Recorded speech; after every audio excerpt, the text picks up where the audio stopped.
this is Bhavani from Nurture 5. Namaste. Today's podcast is Live Life to the Fullest. Today we are going to meet a great human being. She lives her life to the fullest. We can learn a lot from her life experiences. She can gel with any age, any gender, any culture. Mohini is a school teacher, school principal, counselor. She is a life coach to a lot of colleges and universities. Thanks for joining, Mohini. Thanks for your time. My pleasure, Bhavani. Happy to be here. Thank you. I would recollect my association with her. So first time I met her at Sadhana Forest. It's a sustainable living center. We both were volunteering. She led a Sanskrit chanting session. Then we traveled to Bir, Himachal Pradesh, and we visited a lot of monasteries and interacted with a lot of Buddhist monks. And you remember the Vipassana meditation we did together? Yeah. That's a Yes, 10 silence. days. 10 days, yes. That's a silence course actually, and we do the Vipassana. A lot of people might be knowing it. We were not supposed to look at each other and not talk to each other. But she used to look at me and started laughing, and I couldn't control myself. That's what she is, full of life. So today I wanted to focus on her life experiences about her personal life, professional life also, because we all have professional life as well as personal life. But how to live life to the fullest, the way we want it. Let's learn from her. So Mohini, since you're Thank changed, you. you're living this way, or do you have any role models to follow the way to live? I I would say that, like Einstein said, I'm one of those whom school could not distort. Education has had very little role in my being what I am, at That's least my nature. huh. And all of us, I believe all of us are born absolutely wonderful souls. So I've been compassionate as a child. I've been considerate and loving and kind, like all children are at that age, until school has effect on them, until parents have a heavy effect on them, and then people change. And luckily, I think I've been very blessed. My mother has been one of the best people I know, and my friends know, to me as a mother. So Hmm. she, though not very highly educated, she taught me a lot of nice things, how to live life happy, what to do, what not to do. My father had very little to do with our upbringing in the sense that he was not very involved in our upbringing. Daily activities, maybe. Yes, my mother did everything in the way that was possible, the best way possible. So I would say I learned a lot of things from her, not as a role model, but as a guide, as a mentor. She took great care of our physical and mental well-being. In Hmm. fact, she even noticed once that, and she said it as much, and I recall it, that I have a lot to learn from her. My mother said it to me. I don't know why, but my behavior probably with the servants, the helpers in the house, with animals, with general people, I think there must have been something different about me as a child also. So I don't believe in any swamis or you Yeah, know I'll get gurus. to that. I'll get to that question very soon. What guru Anyways, is? I have to say I have no role model as such, but I followed my heart. Even today, that is what That's a I great thing. follow my. We are ignoring our own heart feelings, than just doing it for the society, for the world. So we ignore our own Yes, inner thoughts. That's where it is happening. right, Mismatch in right, the right. society. So I have Hmm. heard, being a school teacher, I met a lot of your students, and they have expressed a lot of profound expressions about your presence itself as a teacher. And they are into Hmm. different walks of life, different professions, either Navy or school principals they are working as, or Air Force, they feel more connected and more loving towards you even now after so many years? Hmm. You see, Bhavani, as a teacher, I think I was lucky to be in a residential school. So you have more influence on the children. Ah, And children, as you know, depend more on their teachers than they depend on their parents, yes, somehow. yes, And my students today are DIGs in police, almost top people. Viacom.com is also the chief is my student. All over the world, I have students who have passed out from that school during my time. At the bottom of it all, I think, is my involvement, which has earned me this. hmm, I have loved them as children, my own children. And therefore, I have got back this kind of, yes, deep love and regard from them, even today. They are almost 58 years old, some of them, grandparents to their grandchildren also, and yet we are connected. yeah, We are keeping track of each other, and so many of them, not just one or two, there are so many of them. yeah. Deep I love. never feel I have only one child. I have involvement with them even now as a grandmother and so on and so forth. Yeah, deep love is the essence of life. That's what we could Yes, understand. Otherwise, to influence, not influence, to just follow that love. Even now, they are longing for it. They're grateful exactly. to meet you. So the deep love. That's what makes us happy, makes me happy, makes them happy. Yeah. Somebody is delivering a baby and they will call me up and say, I want to talk to you, I'm feeling nervous and such things, and it's so touching. I'm Ah, so deeply touched that people turn to me for kind of some support. I yes. feel so honored, so privileged, so blessed Yeah. that this is So my role I can play. classroom and your teacher and student relationship. So it's outside, and Yeah. after so many years, that's how what teacher makes a good Yes. influence in society. In your Right. personal life, yeah, I do remember when we were talking about the marriage, and I still see that glow and excitement to share with your memories. Even the marriage Yeah. itself happened in a cinematic way. So, what about your experience about that life also? So, how you can issues with the marriages and not able to cope up, Right. how you carried the same energy even to marital life. I think it's the choices we make. Huh. My mother told me this. I asked her once, would I be married to this man, a person in my class or something? And she said, look, if you have to be married to him, nobody can stop it. And if you're not to be married, nobody can get it done. That was one advice she gave me. Huh. Second advice she gave me is don't look for someone you love. Look Hmm. for somebody who loves you genuinely. Hmm. I think that was the root of my happiness in married life. I did find somebody very plain looking, very simple person, but very caring and very loving. And I was blessed, as I said, to have someone like him in my life as a husband. And 27 years of being married was like 27 years, the honeymoon never ended. We were so deeply in love with each other and Hmm. cared for each other.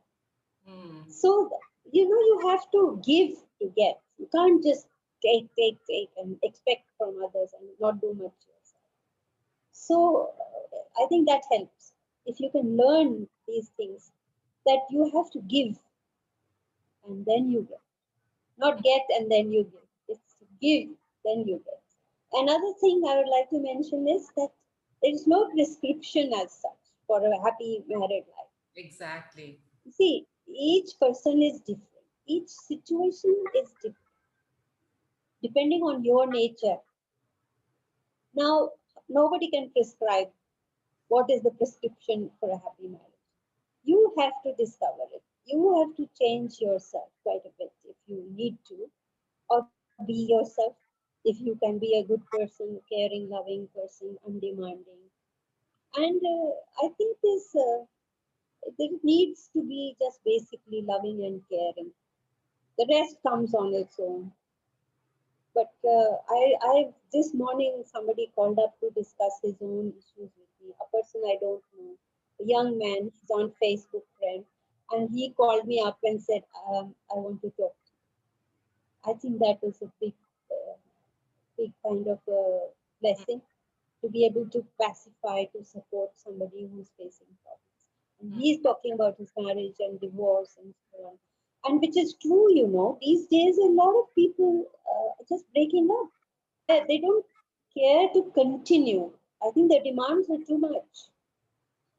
And we are not willing to give. What we want, we are not willing to give. So young people, I would say, need to take care of this issue. If they wish to stay married, I think you should not marry if you are not happy to do so. But if you wish to and be married, then you must pay the kind of thing that's required. Things are so different. Yes.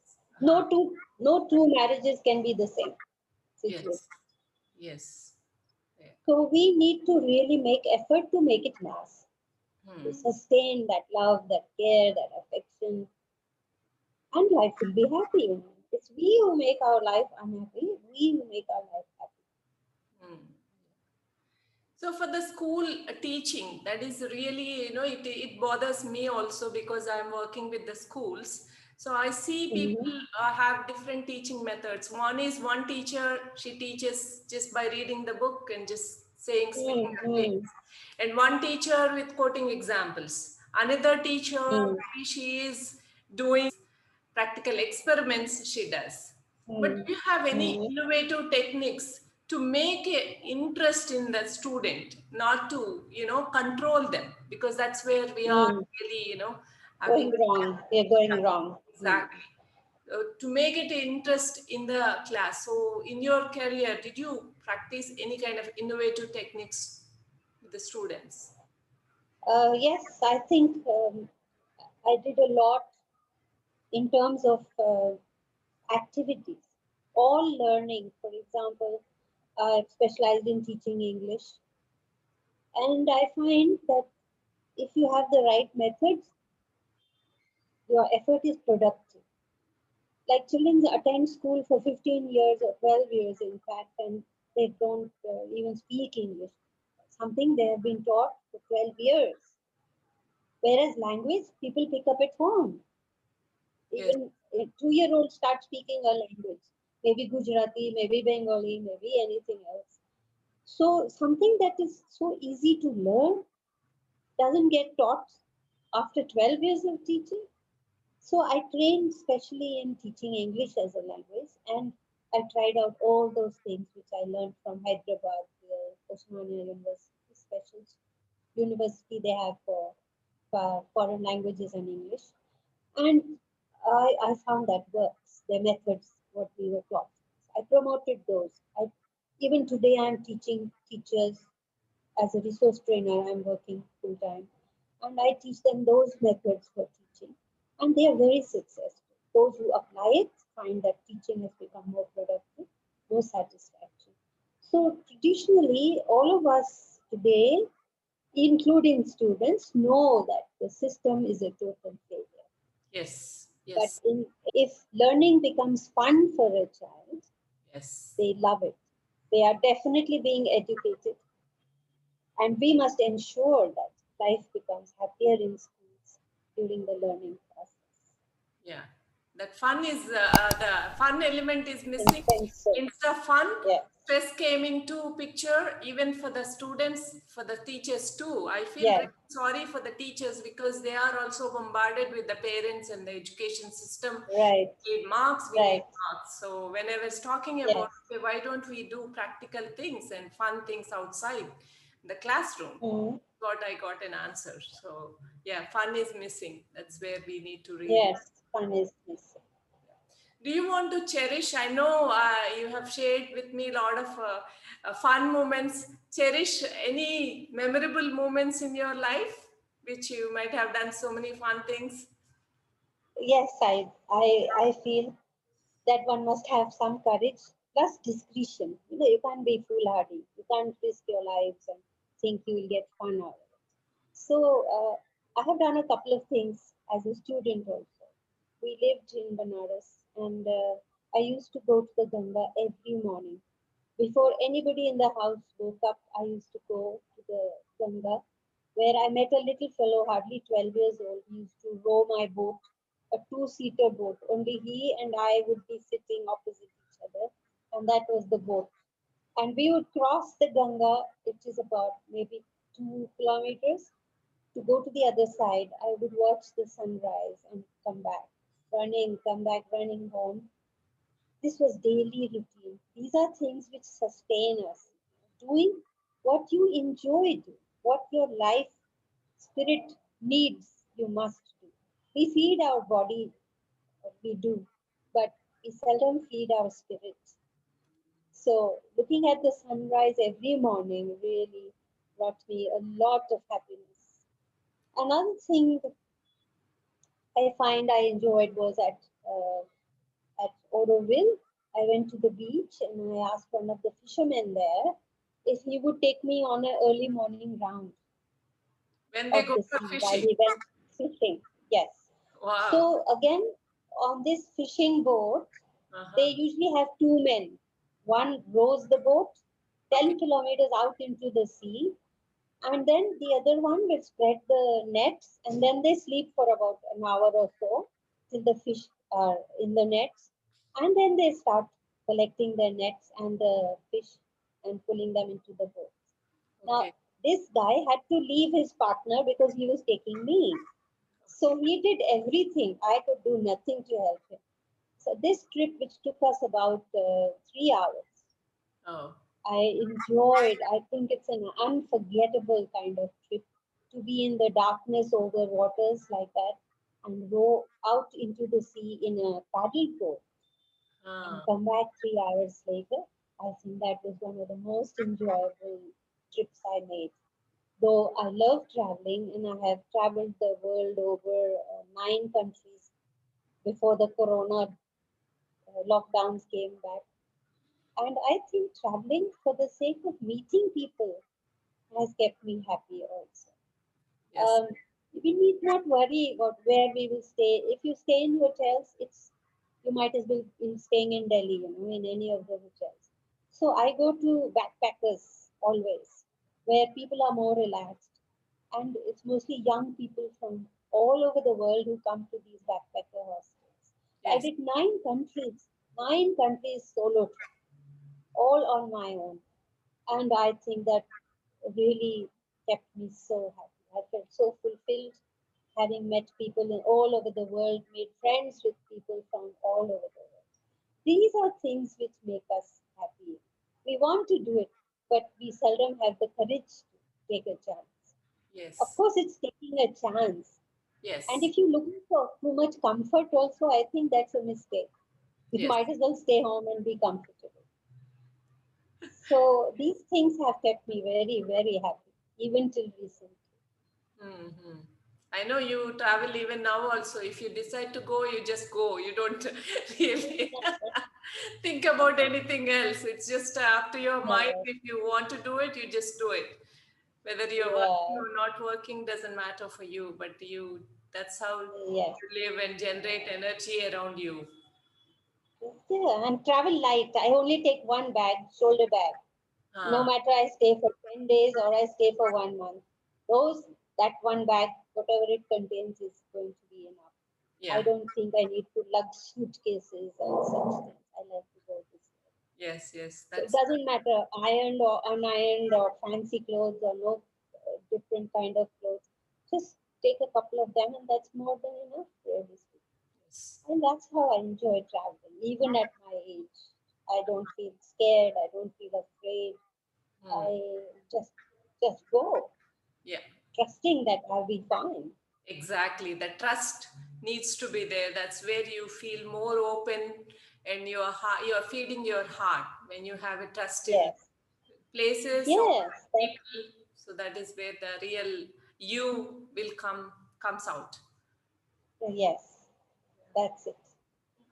I see a lot of people now, we are dependent on other people mostly. Mm, That either it could mm, be Guruji or Swamiji or somebody, other person that we are looking up to all the time. Whatever yeah. they say, we follow. Lot of people. I don't, Mm. but generally that's a trend going on. But why we have Yes. become that weak, that where we don't really focus on our inward and then get the potential from ourselves. So what do you think about? Did you follow anyone or how do you do it? I have explored a lot of gurus' teachings, many of them, but Uh-huh. I've never been able to fall at their feet and say, "Okay, you are my Lord and Master." I Hmm. learn from people. Like Om Swami is my favorite actually. I Okay. learn a lot, but I have absolutely no faith left or ever had in another human being becoming a God man. You see, God is in each of us. That Yes. we believe as Hindus, we believe Self-respect. God is in us. We Yes. are born with God's element in us. So we should explore ourselves. We Yes. are disconnected with ourselves. Yes. Ourself, our higher self, is our guide. All of us know in our hearts what is right, what is wrong. Yet we do wrong things. Yet we don't follow the right things. So there is a weakness in ourselves. We are refusing to take responsibility for ourselves. We Yes. want our gurus to tell us what to do, what not to do. And therefore, that is, I think, the ultimate weakness and stupidity. That's my word for it. Hmm. It is stupid to be doing something like that Hmm. because I have not found a guru who is simple. They are supposed to be sannyasis, not sitting in Nacho, India Nacho. I've seen one guy sitting there also, one of our famous, well known gurus. What is the place for him? He should be a sannyasi. He should be, living in absolute austerity. There are people like that. We went to that ashram, remember, Hmm. in South after the Vipassana, Ramanna Maharishi. Yes. Oh, Yes. these were the people. Yes. These were the people we must follow. Doesn't care about clothing, doesn't care about how many people are following. Yeah, you're talking about So Ramana Maharshi, simplicity. yes. So true gurus are those gurus who have lived their lives in simplicity and are able to practice what they are preaching, what telling. They're not looking for followers. Followers are looking for them. So those are the gurus I have great respect for. Oh, I think we only need to be our own guru if we can connect with our higher selves, sit peacefully, and connect, analyze things. You will get guidance. I mean, it's unbeatable. You will get guidance. You know what. Hmm. So our instinct gets sharper. Our connection with the universe gets sharper and stronger, and we get guidance. Plus, we get blessings.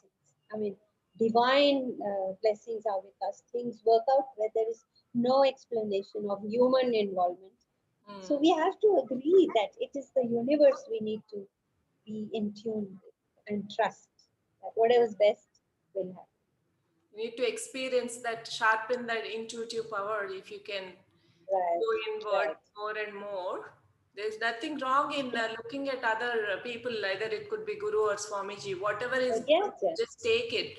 Not blindly do things. Right, Just right, focus on right. yourself, then you will be more powerful and then get guidance, whatever you would like to do. True. Yes.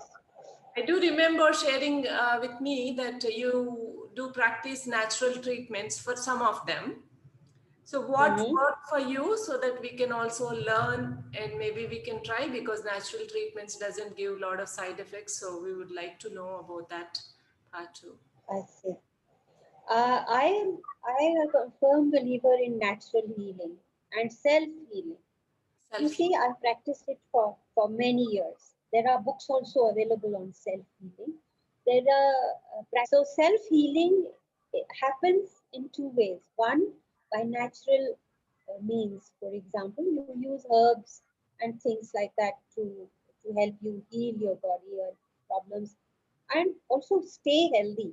There are ways of keeping healthy and building immunity, which is important for everybody. Yes. Half of the show is managed by the mind also. So it is not just through herbs and things. You need to heal yourself through your mind power. And the Mind. way to do it, the way to do it is um, I actually talk to my body, parts of the body, wherever there is a problem. I keep telling it's going to be fine. You are all right. Eyes, for example. I've had a lot of problems with my eyes because of diabetic retinopathy. And with the medicines, my eyes were reacting. Every time I go for an eye check, those medicines have actually affected my eyes. They're constantly watering for the last 3 years. People say there is no cure. I have cured. I use spit as recommended by Ayurvedic people. I use morning spit in apply it in my eyes, and believe me, the inflammation has gone Oh, absolutely cured over the last 3 4 months. The inflammation has gone. Another thing is like arthritis, for example. I got an attack of arthritis diagnosis some 45 years ago, maybe. mm, And I went to a doctor, and there was a list of medicines to be taken, which I didn't. I just don't. If I can avoid it, I don't take allopathic medicines. So I started on methi dana and kalonji. That is, I think, fenugreek seeds fenugreek seed. and Yes. Uh-huh. yeah, and onion seeds, is it? Mm. So I've been having this for years now, and my arthritis is cured. I couldn't pick up a mug of water and have a bath. It used to fall away. I had so much pain in the hands, joints in the hands, and it was cured. After which, till now, I've never had a problem of arthritis. But I continue to take this every morning on an empty stomach, and it has kept my joints absolutely fine. At 71, I have no joint pains, I have no arthritis or rheumatitis or anything. Mm. It's all because of self healing. You follow practices which are healthy for you, Mm. and I have done that all this time. Mm. So I That's would suggest that working for you. people, So you have seen the results if you're doing it consistently. yes, yes.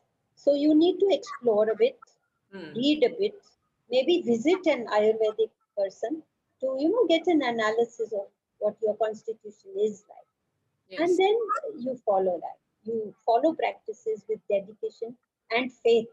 Faith is very important. You can't swallow methi every morning and say, oh, I don't know if it works. Mohini said it will work, but I don't know. This will not help at all. So Yes. you have to have faith in your practice, no matter what. If you practice meditation, for example, you must have faith, that it's helping you, that there is a growth you are looking for, and with dedication and regularity, it definitely helps. So I am a great promoter of natural healing. Naturopathy, yeah. Unless it's emergency, I would not go to a hospital or a doctor unless there's an emergency. Yes, yes. So do you practice yoga also? Yeah, I remember that chanting, Sanskrit chanting. I Yes, I believe in the power of sound also. There are a lot of healing sounds, and surprisingly, I was surprised. I discovered very recently Vedic chants by Ghanapati group. Mm-hmm. They chant these Vedic chants, and there is one called Krimi Nashak chanting. It's Okay. actually supposed to destroy viruses. Mm.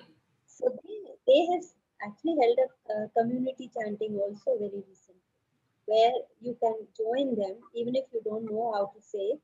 They just say join. And the power of those words are actually provoking the herbs around us, the trees around us, the vegetation to kill viruses. Can you believe this?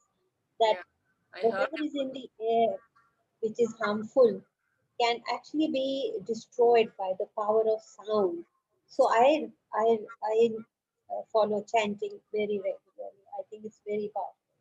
Mm, mm. So I do 2 hours of practice in the morning and the evening, just doing various chants, and I do Surya Upasana also for half an hour. I worship the sun. Yeah. So I'm special. I love the sun connection. Okay. Yeah, power of sound, it definitely change your mood. The music Mm, changes your mood, right? yes, Music. So it is all scientifically also a lot of experiments have been done based on the yes. music and sound.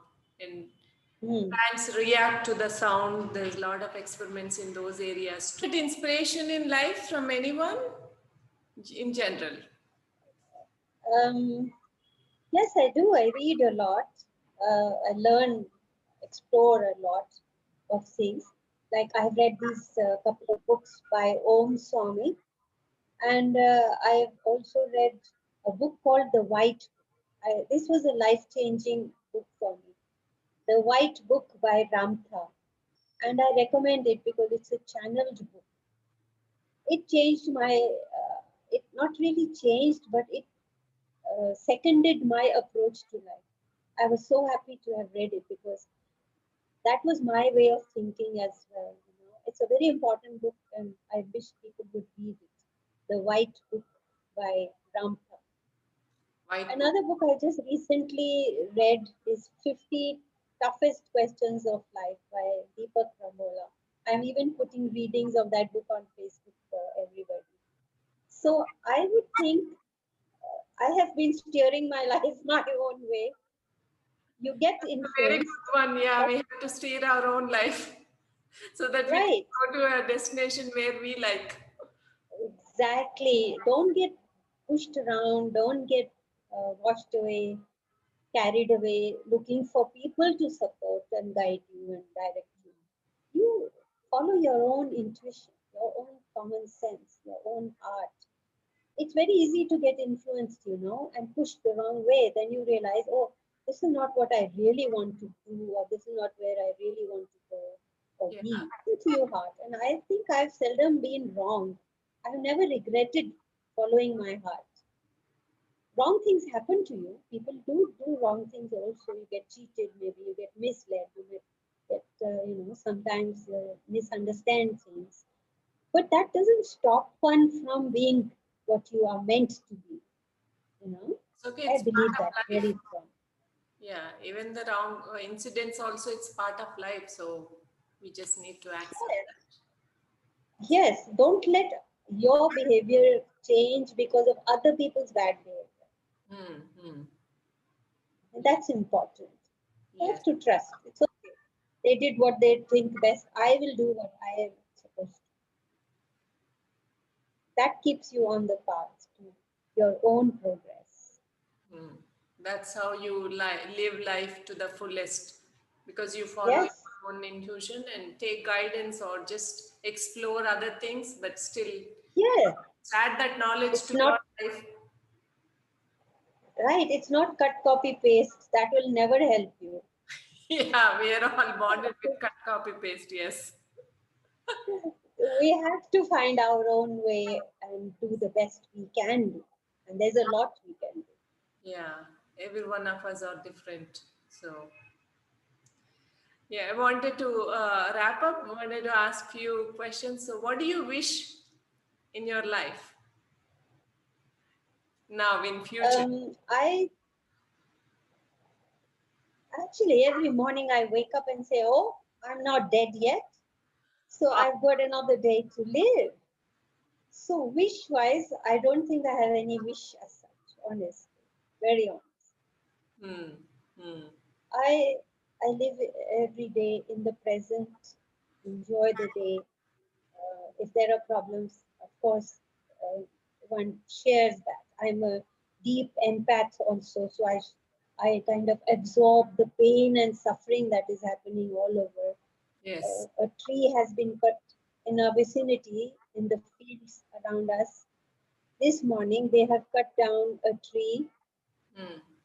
They have cut down a tree which must be about 80 years old, and we have wept the whole day Yeah. with that pain of the tree being cut Yes. down. In our So I lifetime. tend to, this happens, But that doesn't spoil your life. It is part of life. You learn to get back to normal and live, do the best you can do. I would say my message to people is that you keep in touch with your heart more than your head logic. Use your heart more and find your best way. Find your own way. You will be happier with what is inside you rather than depending on outside things. I think that's a great exercise if people can follow it. Thank you so much. It's a great message for all of us. Thanks for joining. Yeah, just to sum up, yeah, live your own life and, just follow your heart. And logic will be there, but just Yeah, use the common sense to think about that logic. right, We are not saying right. that, ignore the brain, ignore the mind. No, no. Very, very Hmm. important. But just use your common sense to follow your mind and follow your heart and bring out your Right, potential so that you can live your life to the fullest. right. Whatever you do, Very good. wherever you go. Thank you very much for really, Thank you. sharing a lot of your professional and personal experiences because we all need it in the. So thanks for Thank sharing. you, Bhavani. Okay. See you next week. Thank you for having me on your show. Bye bye. Thank you. Bye. Listeners, I think they would enjoy and then take few things, take away and think about I it. hope so. Yeah. Yeah. Thank you. If you Bye like this bye. video, please subscribe to my channel, Nurture 5, and click on the notification button so that you can see the next coming interesting interviews I'm going to do in other podcasts.